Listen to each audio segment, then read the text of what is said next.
네, 추석 연휴가 끝난 어제 세계 금융시장은 크게 출렁였습니다.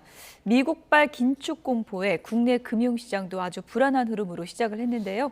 이인철 참 좋은 경제연구소장과 주요 경제 상황을 좀 짚어보도록 하겠습니다. 어서 오세요. 네, 연휴 끝나자마자 검은 수요일이었습니다. 그렇습니다. 예. 이게 사실 미국의 이제 금리가 오르고 있는데 왜 이렇게 전 세계 시장이 이제 동요하고 있느냐? 이제 무슨 일만 있으면 이제 검은 무슨 요일이 시작이 되는데 미국의 장기 국채 금리는 전 세계 기준 금리의 바로미터 역할을 합니다. 그러니까 미국의 장기 국채 금리가 올랐다. 우리 한은은 금리를 동결했지만 내 대출 금리 이자가 오를 수 있다라는 의미로 받아들여지거든요. 그래서 미국의 10년밀 장기 국채 금리가 추석 이전 우리가 연 4.5%까지 뛰는 건 봤어요. 확인을 했어요. 예. 근데 추석 연휴 지나고 났더니 4.8%까지 뛰었습니다.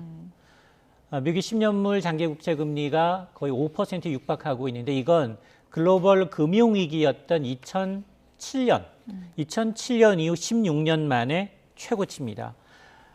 여러 가지 의미가 있는데요. 이렇게 미국의 국채 금리가 오르니까 우리나라 금리도 올라가겠네. 그러면 가계 대출, 기업 대출 모두 이자 부담이 더 늘어난다는 의미이고요. 또 하나 자본시장에서는 야 미국이 저렇게 금리를 많이 올려주면 한국 시장에 투자할 이유가 별로 없어요. 더 이제 높은 수익률을 따라서 외국인 투자 자금은 몰려갑니다. 신흥시장에서 외국인 투자 자금이 미국으로 재빠르게 옮겨갈 수 있다라는 단초를 제공하고 있기 때문에 금융시장이 거의 패닉이었던 거고요. 실제로 외국인들 우리 한미 간 기준금리 격차가 2%로 사상 최대잖아요. 지난 6월부터 조금씩 매달 1조 원 내외로 국내 주식을 팔리고 있습니다. 자, 그러다 보니까 우리가 가장 걱정했던 부분 외국인들의 셀코리아가 본격화되는 게 아니냐라는 우려가 커지는 대목입니다. 네. 그 여파로 지금 환율이 심상치가 않습니다. 어디까지 올라갈까요? 맞습니다. 어제 이제 아시아 증시가 대부분 다 떨어진 이유가 미국의 이제 이 강달러, 킹달러의 재림이다. 이제 이 미국이 사실은 고물가를 잡기 위해서 지난해 듣도 보도 못한 자이언트라든가 이런 빅스텝을 통해서 상당히 짧은 기간 내에 이제 기준금리를 올리다 보니까 모든 통화가 다 약세. 오직 달러만 강세였거든요. 예. 그 현상이 지금 재현되고 있습니다. 그러다 보니까 이 우리와 같은 이제 신흥시장에서 증시 자금이 빠져나가게 되면 주가는 내리고 또 신흥국 통화를 달러로 환전하는 수요 때문에 환율은 또 떨어지는 이 악순환이 반복되고 있는데 어제 하루 만에 14원 넘게 올랐어요. 이게 이 1363원까지 올랐는데 지난해 11월 이후 11개월 만에 최고치입니다. 달러는 모든 통화 대비 다 강세예요. 주요국 통화라고 하면 일본의 엔화도 이제 150엔을 넘어섰거든요. 예. 여기에다가 스위스의 가장 안전하다는 스위스 프랑 그리고 유로화 이런 통화 대비 모두 다 이제 강세를 보이고 있는 상황인데 이렇게 주요국 통화 대비 달러 가치를 나타내는 달러 인덱스 역시 지난해 11월 이후 107을 돌파하고 있는 상황입니다.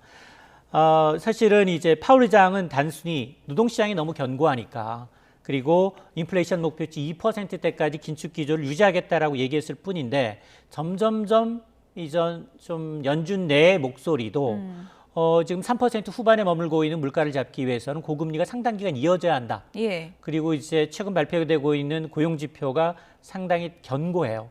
그런 걸 감안하게 되면 긴축 스탠스가 당초 예상했던 것보다 더 오래 장기간 지속될 수 있다. 이게 뉴 노멀이다라는 식으로 지금 홍보를 하고 있는 상황이거든요.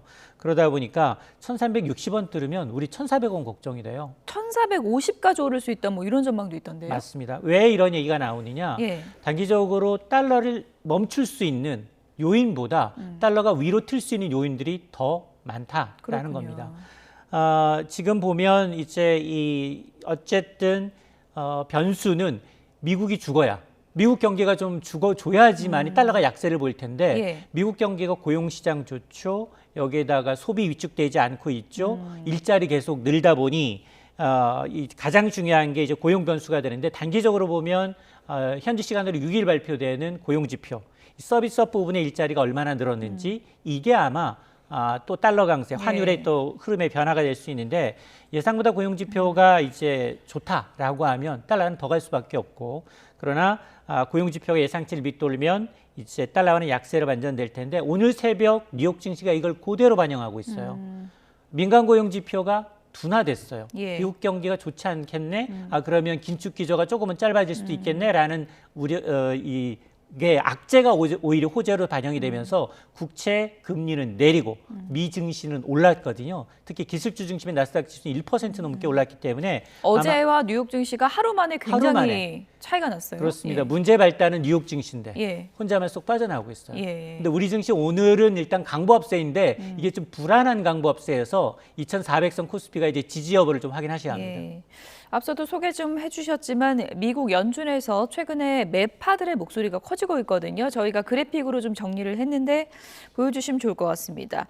제롬 파월 의장, 세계 경제가 이분의 입에 주목하고 있지 않습니까? 늘 최종 금리에 도달한 것은 아니다. 얼마 전에 이렇게 얘기를 했고요. 마이클 바 미 연방준비제도 부의장은 인플레이션 목표 달성 위해서 금리를 충분히 긴축 수준에서 지속할 필요가 있다라고 얘기를 했습니다. 로레타 메스터 클리블랜드 연방준비은행 총재는 이거보다 더 나갑니다. 올해 한 차례 또 올릴 수도 있다. 이렇게 얘기를 했거든요. 그러니까 또 올릴 수도 있는 거예요? 지금 분위기로 봐서는 예. 연준 내 의원들 가운데 반장이라고 할 수 있는 파월 의장, 부의장이라고 할 수 있는 마이클 바 부의장까지 반장 예. 부의장이 전부 다 이제 긴축 더 해야 된다. 금리 더 올려야 된다. 추가로 올려야 된다라고 하면 옆에 있는 줄반장들은 동조할 수밖에 없어요. 그렇군요. 그러니까 기존에는 지금에서 더 올리면 물가를 잡는 게 아니라 경기를 잡을 수 있어. 약간 보수적이던 비둘기파 성향의 의원들조차도 속속 이제 강경파로 돌아서고 있거든요.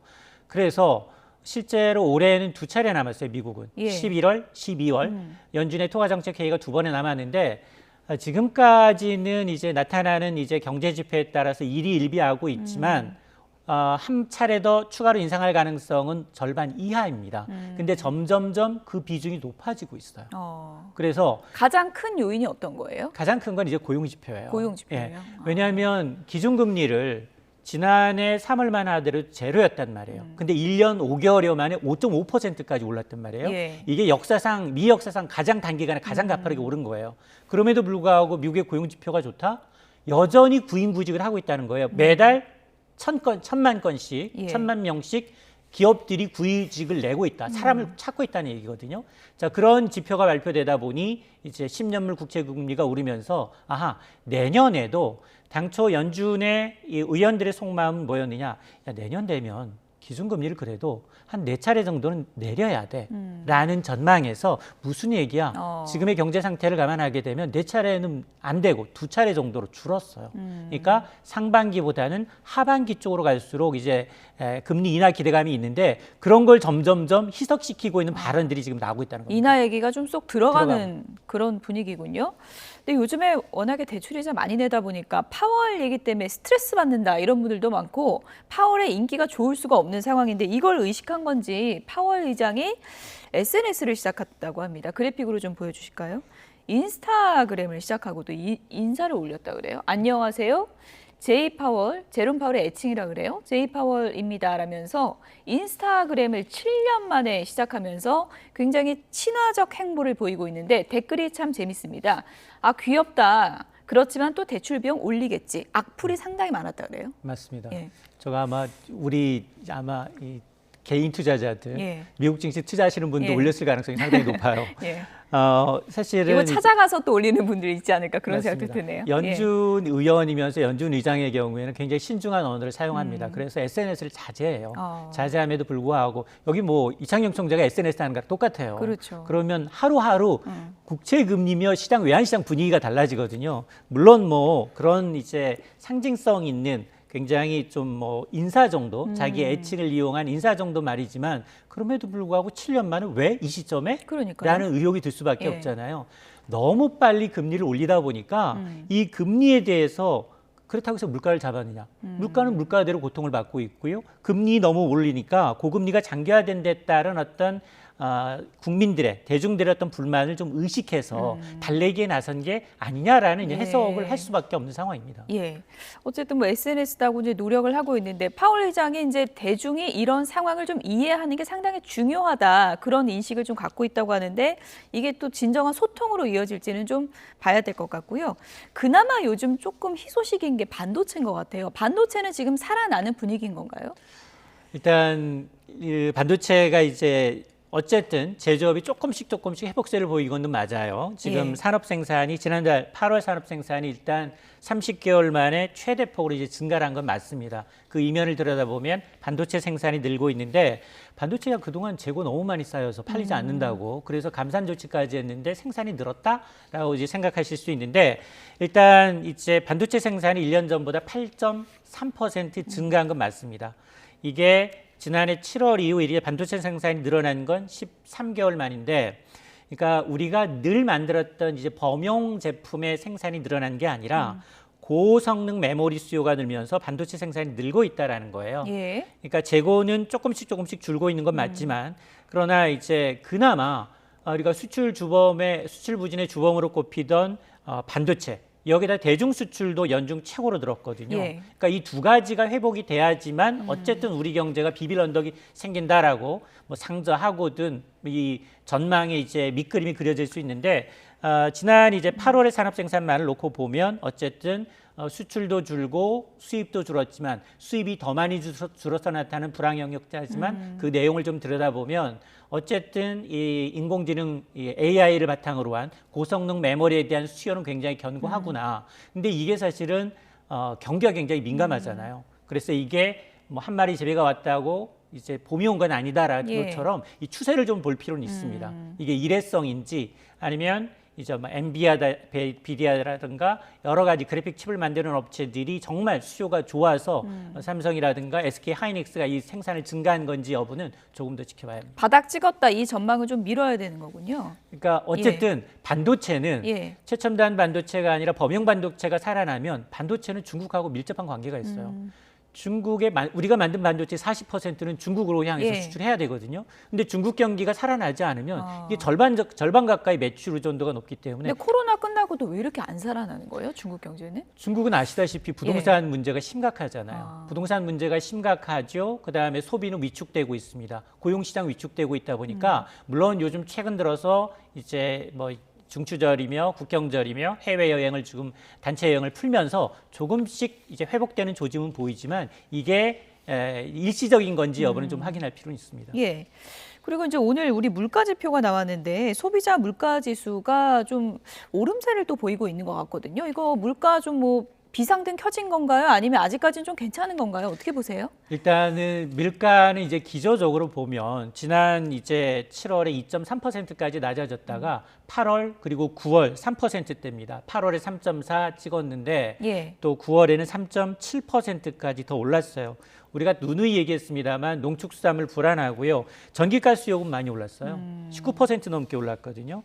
그러다 보니까 정부는 이런 이제 추석 연휴, 수요가 많은 추석 연휴가 지나게 되면 10월 이후에는 다시 2%대로 안정될 수 있다라고 얘기를 하는데 예. 물가 상승 요인이 지금 너무 많아요.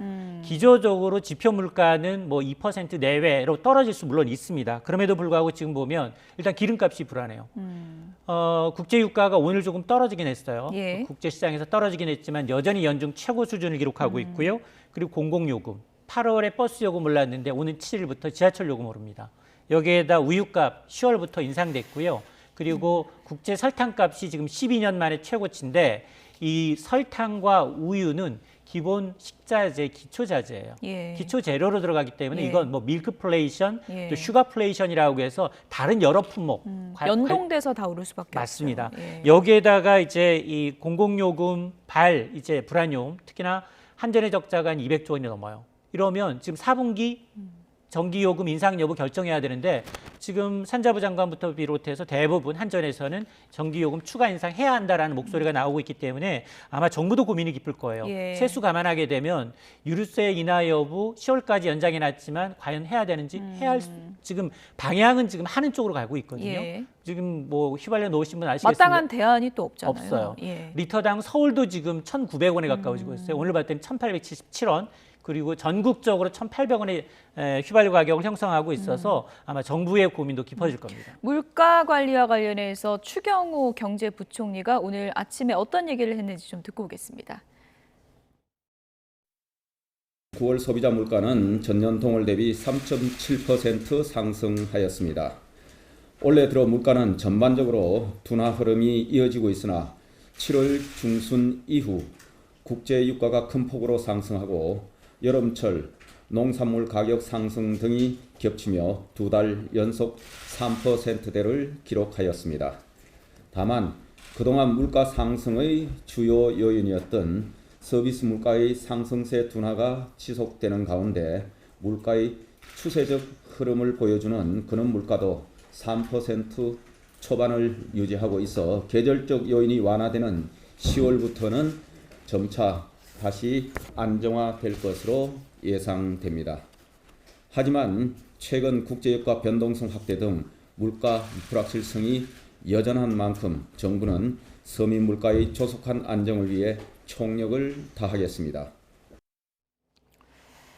네, 9월은 물가가 좀 불안정했지만 이번 달은 좀 나아질 것이다라고 하면서 근원 물가 얘기를 했는데 근원 물가는 어떤 걸 얘기하는 거예요? 그러니까 이 변동성이 큰 이제 에너지, 식음료를 제외한 거예요.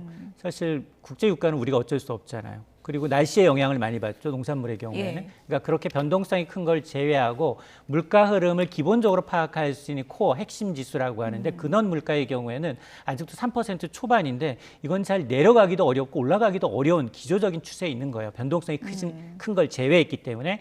그래서 3% 초반인 근원 물가가 점진적으로 지금 낮아지고 있는 추세다라는 건데 앞서 제가 기름값 올랐습니다. 그리고 먹거리 가격 올랐고 이 두 개를 뺀 거예요.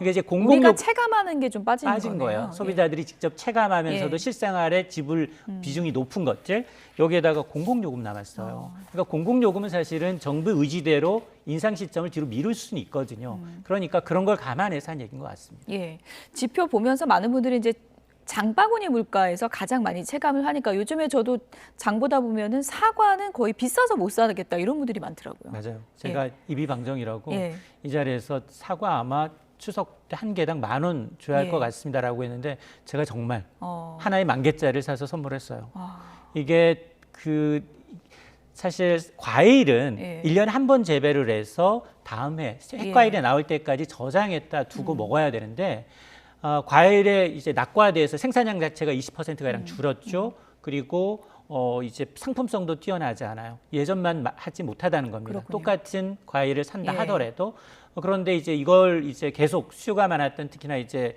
추석 좀 지나기 때문에 과일값은 조금 안정될 수는 있거든요. 안정될 수는 있지만 계속해서 아마 과일 가격은 문제가 될 수 있다. 예. 채소는 좀 달라요. 시설 재배를 해서 하우스 재배를 한다든가 고냉주 배추가 나오면 바로 이제 시장에 공급이 예. 되거든요. 그러니까 가격 하락이 되는데 이거 과일까지 사실은 사과까지 수입해서 먹는 건 말이 좀 안 되잖아요. 그렇죠. 일단 뭐 장바구니 물가가 떨어져야 좀 물가 잡힌다 이런 걸 체감할 수 있을 것 같은데 지금 어쨌든 상황이 금리 상황도 안 좋고 환율, 뭐 지금 물가 뭐 다 총체적인 난국인 상황에서 어쨌든 상저하고 하반기 좀 경제 회복을 이루는 게 좀 중요하잖아요. 어떤 좀 돌파구가 있을까요? 하반기 절반 정도 지났어요. 그러게요. 석 달 남았어요. 지금 10월인데 벌써. 석 달 남았는데 이걸 뭐 맞추냐 못 맞추냐 별 의미가 없어 보이고요. 예. 근데 문제는 올해보다 내년이 더 어려울 수 있다라는 거예요. 왜냐? 미국도 지금 고금리가 장기화될 수 있다라는 우려 때문에 지금 걱정하고 있는 거 아니겠습니까? 지금 보면 올해 성적표를 보더라도 OECD 미국은 올해 성장률 2.2, 일본이 1.8이에요. 예, 우리나라가 1.4에서 1.5예요. 그렇군요. 경제 규모가 가장 큰 미국이 성장률이 가장 높고 또 일본한테 우리가 성장률을 뒤친 것도 IMF 이후 25년 만에 처음이에요. 그렇군요. 그만큼 지금 우리가 경기는 침체된 가운데 잠재 성장률을 밑돌고 있기 때문에 사실상 경기 침체 수준에 해당하거든요. 그런데 물가는 이미 3% 넘게 올라 있는 상황이잖아요. 이런 걸 우리가 가장 경제에서 타개하기 어려운 스태그플레이션이라고 해요. 스태그플레이션 초입에 있는 그런 형국이거든요. 그런데 내년 전망이 좋으냐? 그렇지도 않아요. 내년 전망 지금 보니까 OECD는 내년에 한 2.1 우리나라 그리고 지금 기획재정부가 한 2.4, 한은이 2.2 정도로 보고 있는데 글로벌 투자은행들은 좀 다릅니다. 8개 투자은행들은 내년 우리나라 성장률은 1.9%에 그칠 수 있다. 1점대로 가는군요. 그러면 올해는 1.1, 예. 글로벌 투자은행들 내년 1.9, 2년 연속 1% 저성장한다는 얘기예요. 이게 성장률은 전년과 비교한 건데 올해 1% 했는데 내년 1% 했다라고 하면 거의 경기 침체 수준이거든요. 그러니까 한 번도 받아보지 못한 성적표가 앞에 남아 있다라는 걸 예고하는 대목입니다. 예. 마지막에 좀 우울한 전망으로 분석을 좀 맞춰주셨는데 뭐 경제는 또 변동성이 있는 거니까 좀 긍정적인 방향으로 갈 수 있도록 좀 잘 조치를 해야 될 것 같습니다. 이인철 참 좋은 경제연구소장이었습니다. 고맙습니다.